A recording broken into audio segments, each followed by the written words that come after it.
السلام علیکم ورحمۃ اللہ وبرکاتہ۔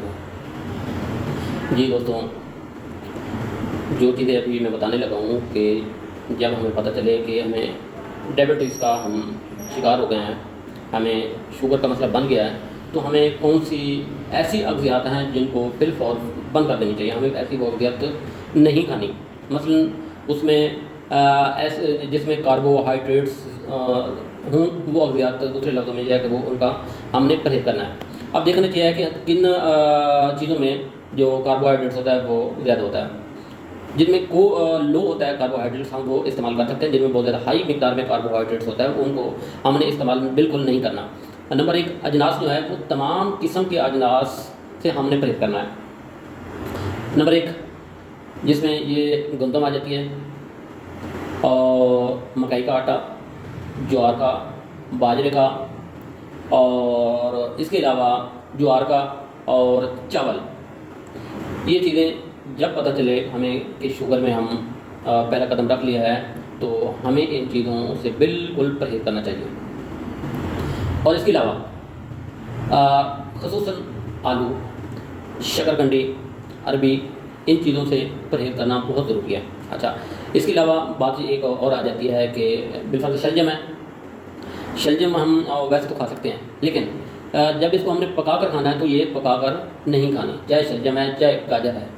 مطلب ہے کہ آلو سے ملتی جلتی سبزیاں جو زمین کے اندر سے پیدا ہوتی ہیں، زمین کے اندر ہوتی ہیں، تو وہ والی چیزیں ہم نے اب پکا کر نہیں کھانی۔ آلو ہیں یہ تو ویسے بھی نہیں کھانے، کیونکہ اس میں جو کاربوہائیڈریٹس ہوتا ہے وہ بہت زیادہ ہوتا ہے۔ اسی طرح چینی آ گئی، گڑ شکر ہو گیا، اور بیکری کی تمام چیزیں، جس میں مٹھائی، مختلف چیزیں، جتنی بھی بیکری کی چیزیں ہوتی ہیں وہ والی بالکل اسے ہم نے پرہیز کرنا ہے۔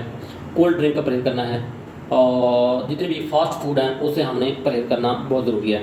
جب ان چیزوں سے ہم پرہیز کر لیں گے تو اللہ تعالیٰ مہربانی کر دے گا۔ اور اس کے علاوہ جو ڈبل روٹیاں، کچھ دوست یہ کہتے ہیں کہ چلو یہ چیزیں نہیں کھانی تو ہم ڈبل روٹی کھا لیں۔ نہیں بھائی، وہ بھی گندم کی ہے، میدے کی ہے، وہ بھی اس سے بھی پرہیز کرنا ہے۔ جو ڈبل روٹی ہے، چاہے براؤن ہے چاہے دوسری ہے، تو وہ ہم نے نہیں کھانی۔ ہم نے اپنی صحت کو دیکھنا ہے۔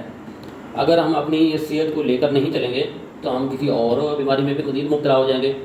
مثلا کہ نمبر 1، اگر شوگر بڑھ گئی، اور ہمیں ایک تو یہ بھی چیک کرانا چاہیے HbA1c لیول آپ کا کون سا ہے۔ اگر آپ کا HbA1c لیول 5.6 سے لے کر 6 سے نیچے ہونا، یہ صحت مندی کی نشانی ہے۔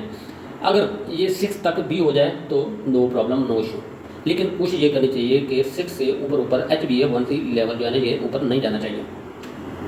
تو لہذا شوگر کے ساتھ ساتھ ہمیں HbA1c بھی، اس کا بھی ٹیسٹ کروانا بہت ضروری ہے۔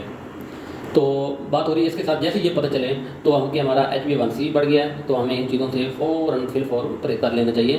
چاہے وہ گاجر کا جوس ہے، لیکوڈ چیزیں ہیں، اس سے بھی ہمیں پرہیز کرنا ہے، یہ بھی ہمیں چیزیں نہیں پینی بالکل۔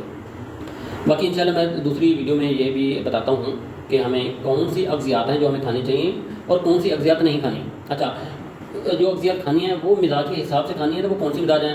جیسے کہ قانون مفضہ میں ہے اعصابی، عضلاتی، غدی، مثلا سرد اغذیات اور گرم اغذیات یا خشک اغذیات، ٹھیک ہے؟ وہ بندے کے مزاج کے حساب سے ہم نے اس کا ڈائٹ پلان جو ہے وہ چینج کر دینا ہے۔ انشاءاللہ وہ نیکسٹ ویڈیو میں بتاتا ہوں۔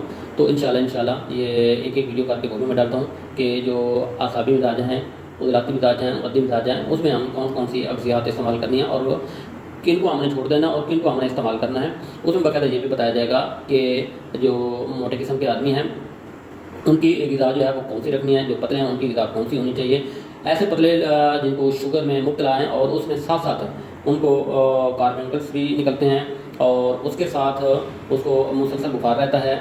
اگر وہ ٹیبلٹ وقتی طور کھاتے ہیں تو ٹھیک ہو جاتا ہے، لیکن اس کے بعد 5-10 دن بعد دوبارہ پھر بخار شروع ہو جاتا ہے۔ اکثر کاربنکل نکلتے رہتے ہیں، اور وہ پہلے موٹا تھا، موٹا ہونے جب شوگر ہونے کے بعد وہ بالکل پتلا ہو گیا، تو اس کی کیا وجوہات ہیں انشاءاللہ وہ بھی، اور یہ انشاءاللہ میں آپ دوستوں کی نیکسٹ ویڈیو میں گوشت گزار کرتا ہوں۔ تب تک کے لیے اللہ حافظ۔ اگر کسی چیز کی سمجھ نہ لگے تو آپ نے کمنٹس میں ضرور بتانا ہے، تو اس کا انشاءاللہ آپ کو اس کا رپلائی ملے گا انشاءاللہ۔